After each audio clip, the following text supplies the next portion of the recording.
Well, welcome back to the channel. My voice has suddenly started not to be all husky again. So, what do we got here? Well, if you're a channel veteran, which means this channel's only been for about a year, so not that long at all. Anyone can be a veteran if you join soon enough. Subscribe. Oh, bloody hell, what happened? Right, why is this on its side? Okay, there we go. Off camera stuff, don't worry. This is my LSM with no winder, well, no knob, so I can't show you what the logo looks like. It's an L, an S and an M, funnily enough. And when do you think this is from?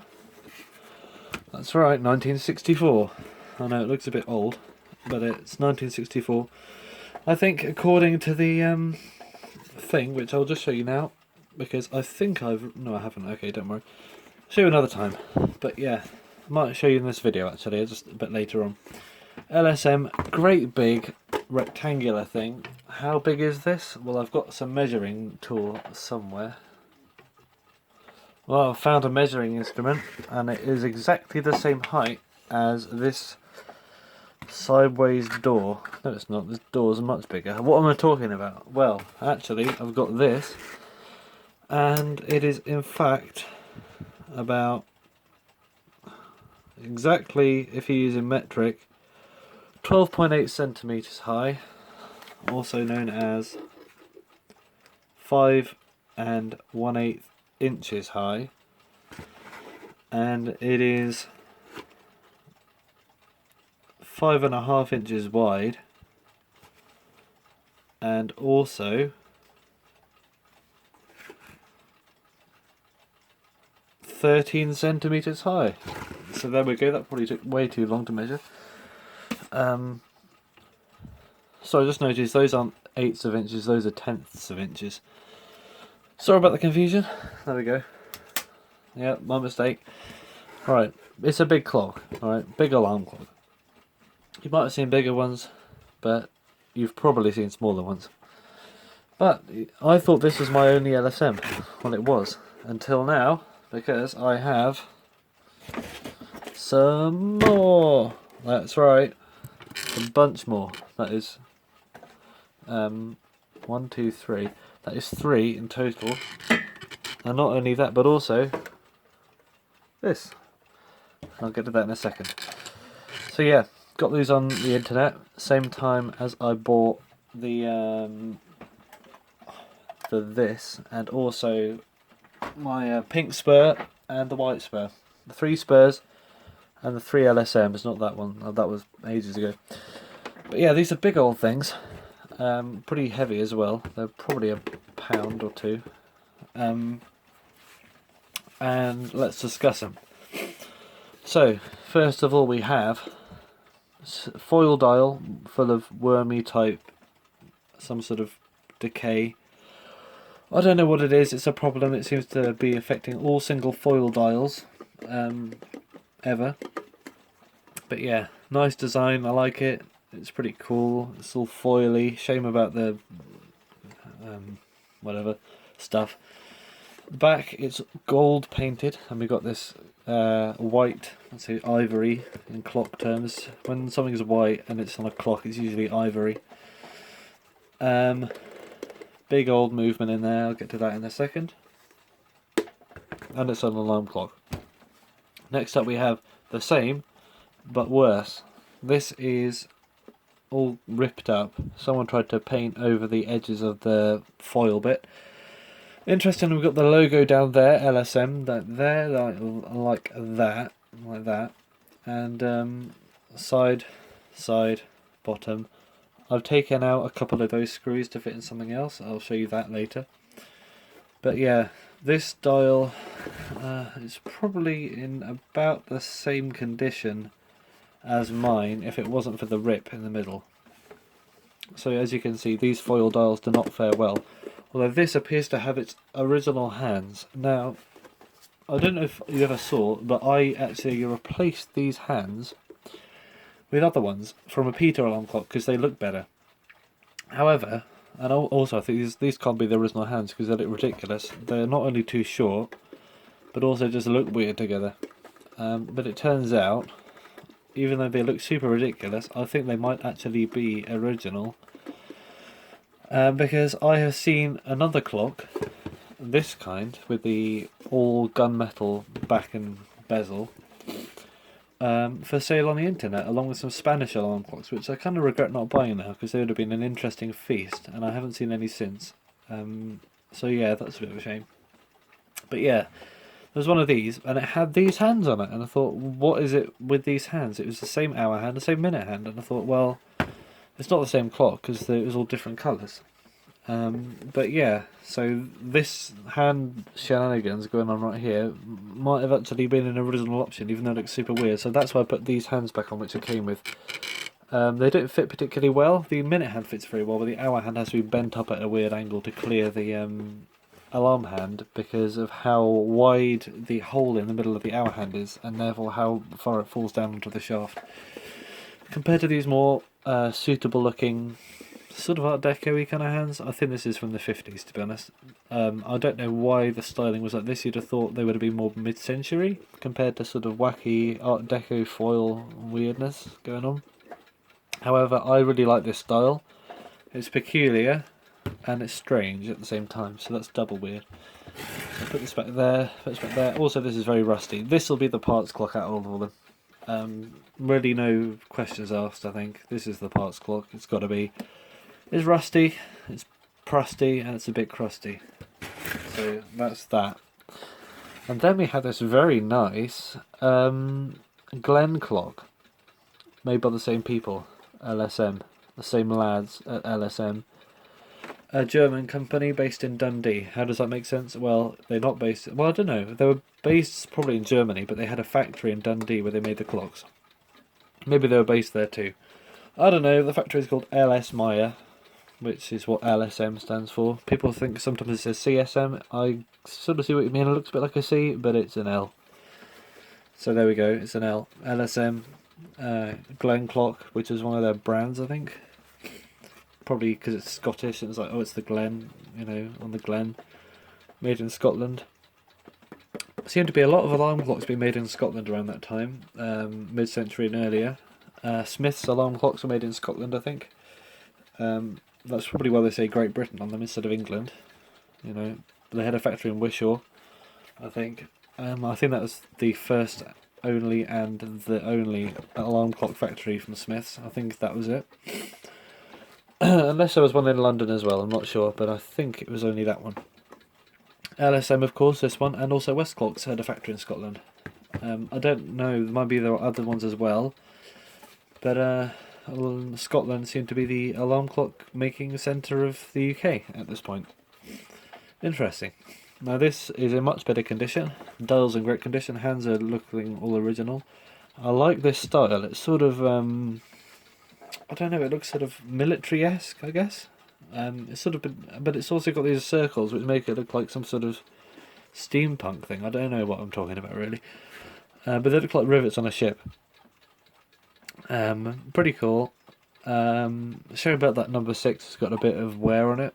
I don't know how that could have been caused because none of the hands scrape on the dial at all. This one I think works and keeps time, but I don't know what that's on the top of there for. It's like a, maybe this is, I don't know, plated. I don't know. But yeah, very nice sort of gunmetal kind of finish on this. You can see it's been stamped out because it's all veiny and creased at the corners, but that's just a part of the manufacturing process, I think, isn't it? It's all been stamped out like a big baking tray out of a sheet of metal. This works, I think, but I'm going to open it up anyway later. And finally, we have the last LSM. A real oddity, this one. Such an oddity that I can't find another one like it. I swear I've seen more like this. I know this isn't rare, it's just a peculiar one. Because you don't see many LSM clocks at all, to be honest. They're not exactly a well-known brand among clock people. This one is this is one of the ones I've serviced. I did the original one, made a bit of a dog's dinner of it, and I'll show you why. But that was a couple of years ago now. Well, not a couple, probably about a year now. There's a video of that on the channel, which I might take down now because I got this one to replace it with, and I left that video up there. I was going to do a repair series on that one ages ago, but I don't know what happened. I had to cancel it for some reason. Don't know. Can't remember, to be honest. But I left that video up there because I pretty much got it because I wanted to know what the movement looks like. One of my favourite things about collecting alarm clocks and clocks in general is knowing what the movements look like. I'm really interested in the design of clock movements, especially skeletonized ones, such as, what was that? Let's pull out one out the drawer. This is a Veglia movement, or Veia. A real maga movement, this one. It's got a bit missing. Very much a parter. I think I used it for the balance wheel for my other Veia, the nicer one. And the hairspring and the mainspring, I think. Also the hammer I repurposed into the repeat lever of my Ingerhans clock. I don't think I've shown that on the channel yet, I will one day. Sometime, probably the end of this video, I'm going to show you my drawers, so stick around for that. Because it's something I've just thought about doing, why not do it, you know? Everyone wants to see in a clock collector and YouTuber's plastic drawers, which only appeared here today. So yeah, this is a Glen clock again. It's got a star on it. That might be the logo. Not the most original logo, to be honest, a golden star. I mean, it's just pretty much one of the basic logos you can think of. What's a logo? Gold star? Yeah, sure. But this it's sort of a weird, it's like custard colour, I think. The actual dial, it's not faded, it's actually metal. And it's been stamped in a golden metallic kind of ink. Like gold leaf almost, but I don't think it is. But you might think, oh, the back comes off. Well, it doesn't. This is properly crimped on, like the bottom of a tin, biscuit tin. And the top of it is what comes off. It's like the lid. It is actually like a tin. Handle is very basically put on. It's got these like brass things that just go in there and like they're like everyone's favourite office supply, the split pin, I think it's called that. Where you put it in the paper and then expand it on the other side so it doesn't come out. You know that thing? You make paper puppets out of them, like Japanese kind of style. But yeah, big old movement inside here, as I'll show you later. I think I'm missing some feet on this. It never had them when I got them. It never had any screws in it at all. That's why I took them out of this. Because this is my parts clock. Just so I can hold the bezel on without the glass falling out. Because it looks like the original glass and it's nice to see it still here. So I'm going to open these up because it's about time I did. And I'll just go through it all, you know.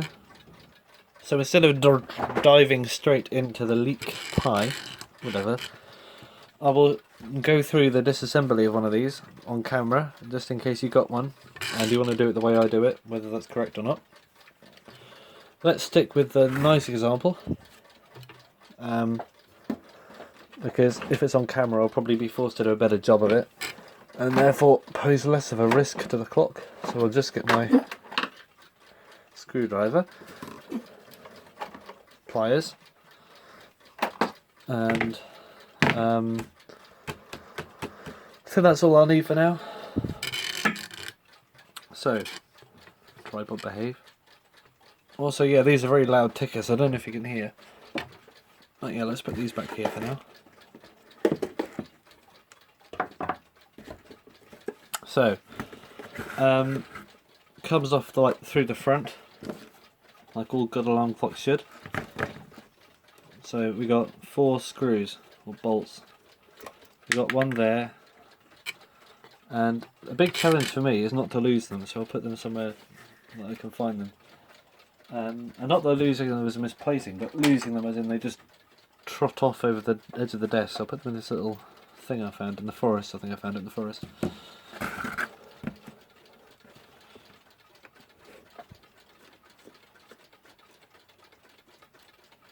Camera's not focused, but it's not hard to see what I'm doing. Just undoing a bolt.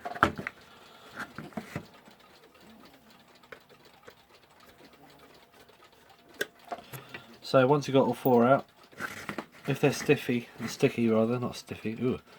If they're sticky, then do something about it, I guess. But yeah.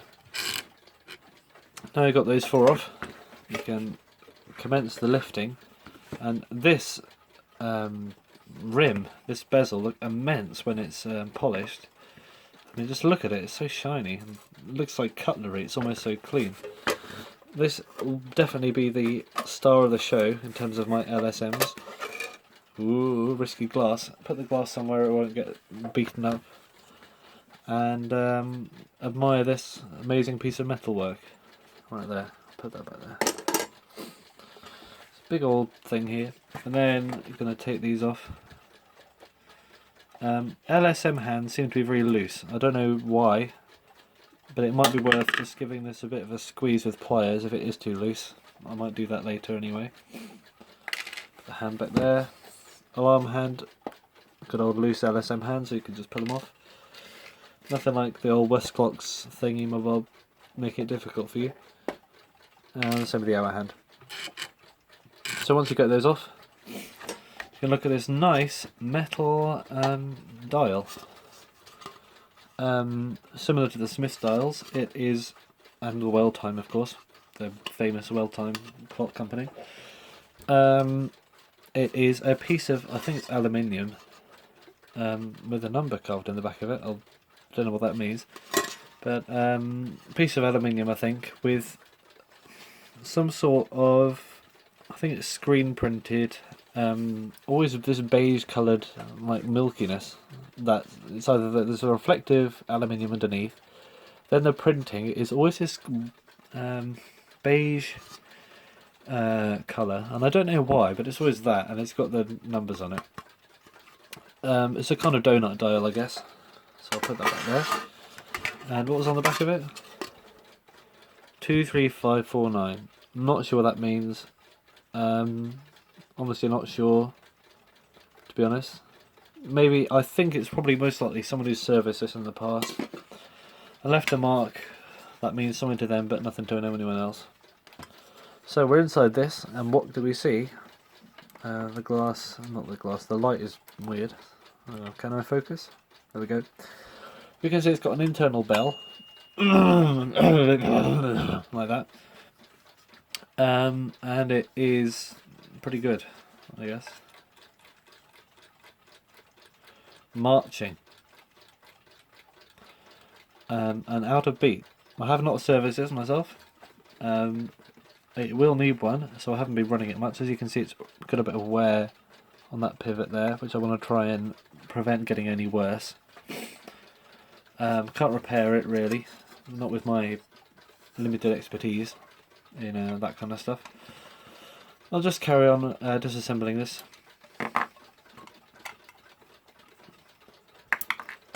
So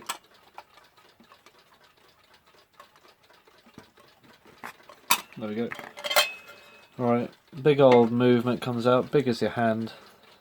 This movement measures something. The height of this movement is precisely 7 and a, oh no, it's a bit over that. 77 millimeters, also known as, oh, it's 3 inches exactly. So maybe this wasn't, I mean, maybe this was designed by Scottish people, because if it was German, they'll probably be using metric measurements. And it is almost 2.5 inches wide, and it is it's 63 millimeters wide. Something I noticed about this when I've opened these up before: no regulator. Now, something weird. Two weird things. Number one, who leaves a regulator out of a clock? Not me. This person did. And number two, this actually keeps perfect time without it. I don't know what that's about. I will install one if I can, probably out of that parts clock, just for the sake of having one. But that makes me think, looking at the way the hairspring's pinned right at the end, someone, whoever serviced this last, probably snapped off the tail of the hairspring when they were servicing it and just pinned it right at the end, and thought, well, this is running too fast even at the lowest speed on the regulator, so I'll just skip out the regulator entirely. So this movement, or at least the balance wheel and hairspring, will be going in that, with the less we care about clock. and instead I'll be putting something better on this, because this is the nicest out of all of them, condition wise and niceness appeal. So I'll put this movement aside for now, because I want to compare it with the other ones. So I'll put all of these back. It's pretty obvious which comes from what, so I'll just put them all in the same thing. So now we've got our grubby LSM, which I've already removed the hands off. And the alarm hand, I don't know if you noticed there was no alarm hand on this. It did have one when I first got it, but I actually put that on this, on this one, because this was in better condition, and I like this unusual clock, so I put the alarm hand on this one, because this was missing an alarm hand. It was also missing a bell, I think, and it was also missing a, I think it was missing a bell? Maybe it did have the bell, but it was missing the alarm mainspring. So it looks like someone just decided not to have the alarm in that and just somehow removed the spring. But yeah, so I sort of altered that. So now we've got this one. This is LSM, it says on here, B471. I think that's the name of the model, probably. 52. I think this is from 1952. And then we got some lines, probably mean the quarter of the year, fourth quarter, December or so. And this is behind the dial. So thin paper dial with some silver paint, someone spilled through it. And yeah. And now if you know about clock movements and how they're repaired and stuff, you're probably thinking about something particular about this movement and a particular repair that's been done and how peculiar it is. I'll just notice it myself. I wouldn't, it works, so, good. It's an unorthodox repair. The spring's fully unwound, so it has made the clock run better. But as you can see, it has worked very well.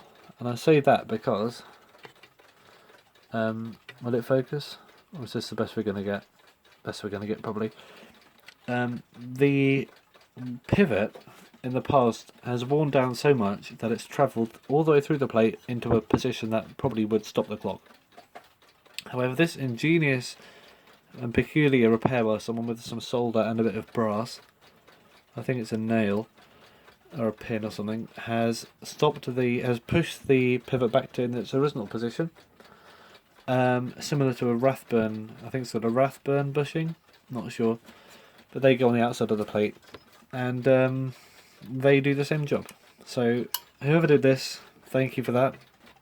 But if I was a professional watchmaker, I might go, but I'm not. So I appreciate that repair, and it's doing something which I probably would not have been able to solve anyway. So anyway, let's open this up. And I don't know if something else you saw about this movement that's pretty unusual compared to the other one over there. I'm going to give you another look and see if you can spot what about this movement. This is a long video, I'm sorry about this, guys. I'll try and rush it a little bit, but not make it super Russian. What do you notice about these movements that is different? Let's zoom out. Yeah, what do you notice? Anything different between these movements? Well, it's the bell. This one, from the nice donut dial, whatever, well-timed kind of Smith's aluminium dial one, with a nice one, with no regulator on it, has the bell mounted on the side, like all of these other movements here. However, this one, the 52 movement, has the bell mounted on the bottom, over the escape wheel, which I believe something Ingraham did on their alarm clocks. I don't know if it's a good idea or not. It protects the balance wheel from stuff like that. I mean, if it did that with this one, it might even break the pivot, so I'm not going to even dare.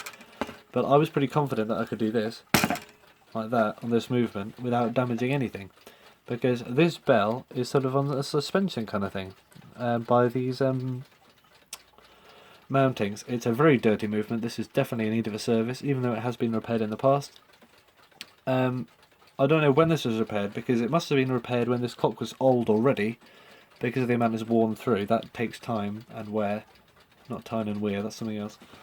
It takes time and wear to wear a plate like that as much as this one does, but also it takes time for a movement that has been repaired like this to get as dirty as this one. So it's probably from a time when people still cared about repairing alarm clocks, which hopefully is making a comeback thanks to this channel, and the ones it was inspired by. Is that the right wording? Yeah, I guess so. Yeah, I don't know how the logic of this works out really. Nice circular spring, definitely needs rebending probably, I don't know to be honest. I mean, it works fine, it's probably fully unwound. Alarm, all good, but yeah, this hammer is a long boy. Goes all the way down from this end of the movement, all the way down to the bottom. Just going to hold the bell a bit so you can hear it without shattering your drums. I have to use this because there's no alarm knob on it. Oh, well, the alarm tension is messed up. Come on then, let's do it manually. Nope. I don't know what's up with this, but something's up with it. Alright, there we go. Come on, turn that cheese wheel. Yes, it's a cheese wheel. Yes, it's the Westclock's like. The cheese wheel is a slang term. When I say slang, it pretty much is, isn't it? In this alarm clock collecting community, specifically the Westclock collectors, mainly, for the type of cam at the end of the alarm shaft. It's called the alarm trip cam, I think, probably. On the end of the trip shaft, I think it's called that, which the alarm finger goes into when it's the time for the alarm. This bit at the end, it looks like a cut wheel of cheese. I don't know, you probably, knowing this channel, there's a very good chance you also are familiar with the Gregola Horology Club YouTube channel. A channel which has been a good inspiration for this channel. This is not working. So yeah, I recommend you check out his videos. But he calls it a cheese wheel as well. And this is not working for some reason. What that reason is, I'm really not sure. And I'm not gonna... Oh, bloody hell. Well, anyway. That is how hammers. Making dog cough. Anyway. Movement repaired strange. Also, notice the lack of dimples on this movement. This one from the nicer clock has a very speckly, dimply plated movement, and I am not a huge fan of dimply, speckly plated movements. I prefer these flat ones like this, without any spots on them. I think the Germans used a lot of dimply, speckly, ploppy plated movements since the 30s. As you might have seen on my previous video, the one where I looked at the Bain Notwich clock again after it had been repaired, and also the ones before about that clock anyway. Anyway, I'm running out of time. I want this video to be probably under 32 minutes. I don't think I'm going to make 30 to be honest. Let's have a quick look at the other two. So yeah, under this dial of my cream ivory rimmed LSM with the LSM above the centre hole, 64. Now, I'm not sure how the dating thing on this works, whether this is a date stamp or not, because I think spots on movements are usually added later, rather than being taken away, to be honest, based on my experience of looking at movements, and I don't see how 64 has it, 52 has it, but this one, which looks much older, turns out it's probably not then, has it. So yeah, there's obviously some dating thing that means these aren't date stamps, but I don't know what. Either that or the styling was very weird. Anyway, this movement is identical to this one without the spots. So I'm not going to really take it out of the shell because there's a couple of extra nuts to undo. But yeah, it's the same as this without the spots on it.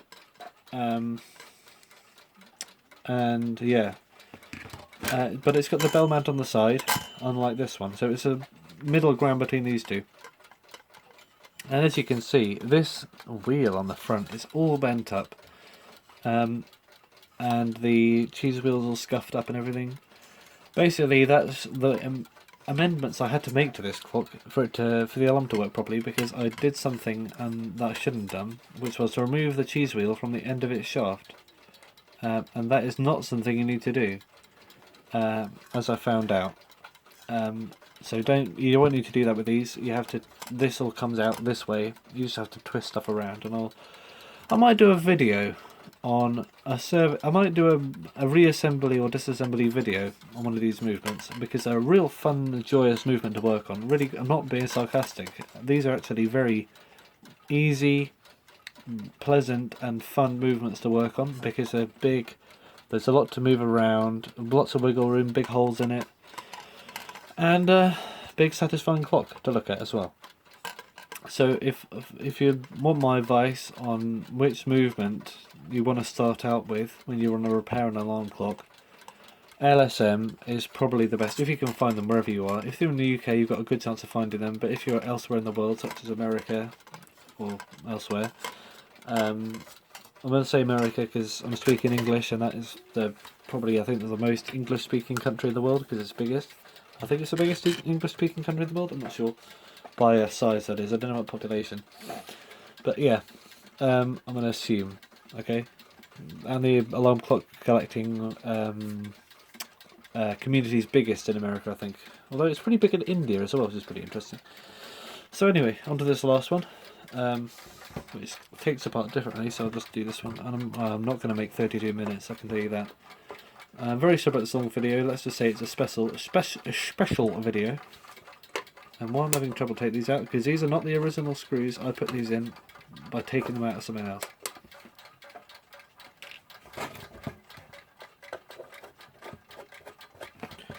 And yeah, I will make a series on making the best out of these LSMs.